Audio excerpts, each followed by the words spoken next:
Election commission of Pakistan के ऐलान के मुताबिक 4 माह का वक्त मुख्तस कर दिया गया है हल्का बंदियों के लिए। आइन के मुताबिक 14 दिसंबर तक हल्का बंदियों की इशाअत जो है वो मुमकिन होगी और उसके बाद जो है वो इलेक्शन का शेड्यूल अनाउंस किया जाएगा। यानी 90 दिन के एक दूसरे आइन के आर्टिकल के मुताबिक 90 दिन के अंदर इलेक्शन का होना ज़रूरी है, लाजमी है, लेकिन अब वो इलेक्शन 90 दिन में कराना नामुमकिन है। तफसीलात देखते हैं इस वीडियो में।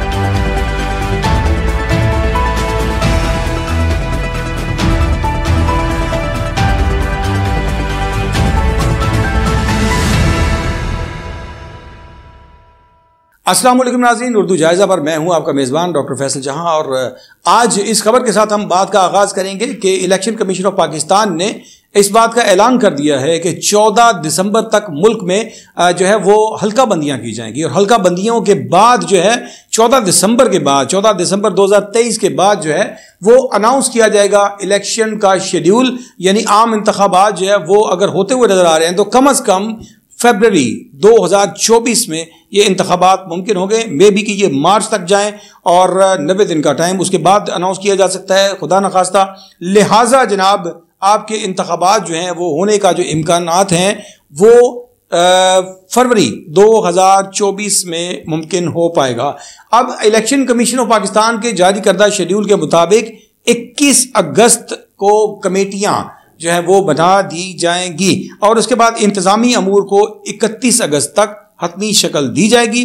5 से 7 सितंबर जो है वो कोटा मुख्तस किया जाएगा हल्का बंदियों के हवाले से। इसी तरह 8 नवंबर से हल्का बंदियों की तजावीज़ जो हैं वो भी तलब की जा सकती हैं। 8 सितंबर से 7 अक्टूबर तक हल्का बंदियों का अमल जो है इसको मुकम्मल किया जाएगा, जबकि उसके बाद इस पर जो एतराज़ात होंगे वो 10 नवंबर से लेकर 9 दिसंबर 2023 तक इन पर एतराज़ात जो हैं वसूल किए जाएंगे, उन पर गौर व फिक्र किया जाएगा। और इसके अलावा एतराज़ात के अमल के गुजरने के बाद इलेक्शन कमीशन ऑफ पाकिस्तान की जानिब से 14 दिसंबर को जब मुकम्मल हो चुकी होगी इशाअत हल्का बंदियों की, तो उसके बाद 14 दिसंबर 2023 को जो है वो तकरीबन या इसके आसपास के दिनों में इलेक्शन का शेड्यूल जो है वो अनाउंस किया जाएगा, जो कि फरवरी के आखिर में या फिर मार्च के आगाज तक जा सकता है। और इस तरह पाकिस्तान में इलेक्शन का अमल जो है वो ताखीर का शिकार होता हुआ नजर आ रहा है। 90 दिन कम अज कम आइन के मुताबिक जो है वो 90 दिन के अंदर अंदर इलेक्शन हो जाना जरूरी है। लेकिन दूसरी जानिब अगर हम इस 90 दिन के आर्टिकल को देखते हैं तो आर्टिकल 224(1) के तहत पाकिस्तान में इंतखाबात 90 दिन के अंदर अंदर होना ज़रूरी हैं, जबकि दूसरी जानिब मरदमशुमारी के बाद हल्का बंदियों से मुतालिक आर्टिकल 15(1) के सब सेक्शन 5 के तहत मरदमशुमारी के बाद हल्का बंदियां करना भी ज़रूरी अमल है। ये दोनों अवामिल आइन से मुतालिक हैं, यानी हल्का बंदियां भी इस वक्त आइन की ज़रूरत है, जबकि आपकी अगर इलेक्शन को 90 दिन के अंदर मुनक़िद कराना ये भी दोनों आइन का हिस्सा है।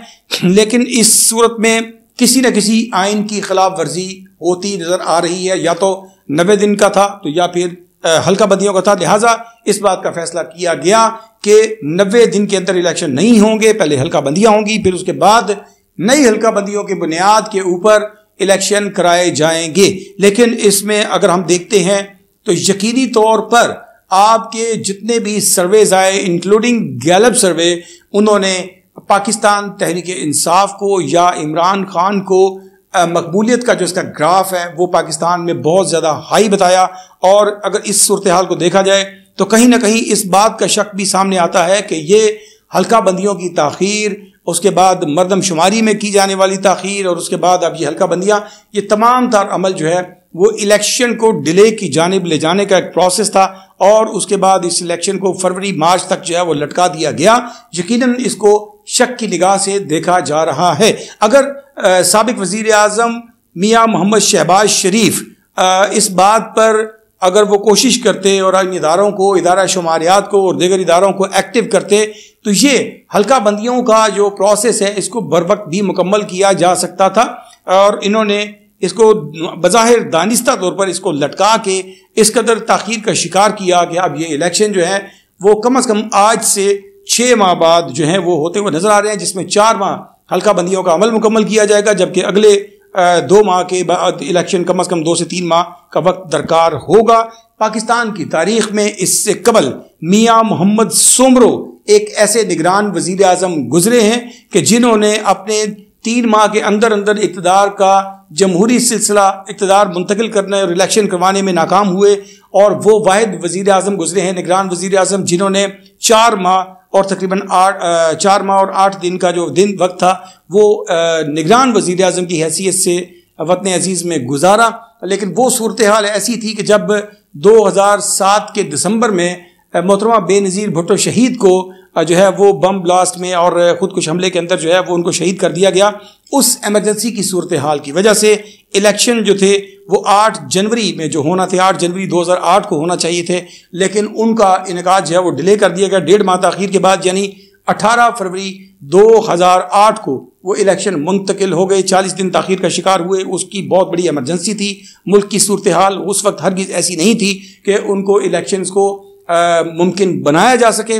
लिहाजा ये पाकिस्तान की तारीख में 8वें वज़ीर आज़म अनवारुल हक काकड़ होंगे, जो कि दूसरे वज़ीर आज़म की है। 8वें वज़ीर आज़म बतौर निगरान वज़ीर आज़म है ये, लेकिन ये दूसरे ऐसे वज़ीर आज़म होंगे जो कि हो सकते हैं कि जो अपना ड्यूरेशन 90 दिन से ज़ायद लेकर जाएंगे, और इनका दौरानिया जो है वो पहले ही चहमगोइयाँ इस बात पर की जा रही थी कि 6 से 7 माह कम अज़ कम होगा। उसके पीछे IMF फैक्टर है, उसके पीछे मईशत है, उसके पीछे इमरान खान की मकबूलियत है, या वो क्या वजूहात हैं कि जिनकी बिना पर इलेक्शन की ताख़ीर जो है वो उसको ज़रूरी बना दिया गया।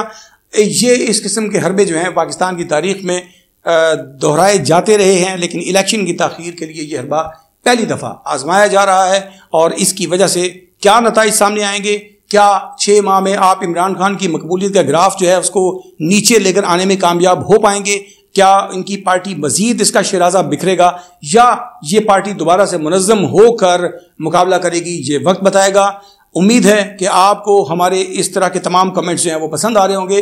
हमारा किसी पार्टी वाबस्तगी से हटकर बिल्कुल मेरिट पर फेयर हम लोग कोशिश करते हैं कि आपके सामने जो है वो तज्जिया पेश किया जाए। उम्मीद है कि आपने हमारे चैनल को सब्सक्राइब कर लिया होगा। अगर नहीं किया तो इसी वक्त हमारे चैनल को न सिर्फ सब्सक्राइब कीजिए बल्कि बेल आइकन को प्रेस कीजिए, ताकि आपका और हमारा राब्ता जुड़ा रहे और आप इस तरह की इन्फॉर्मेशन और तज्जियों से मुस्तफीद होते रहें। अपने मेज़बान डॉक्टर फैसल जहां को आज की इस तज्जिया से इजाज़त दीजिए। अपना और अपने प्यारों का बहुत सारा ख्याल रखिएगा। अल्लाह निगहबान।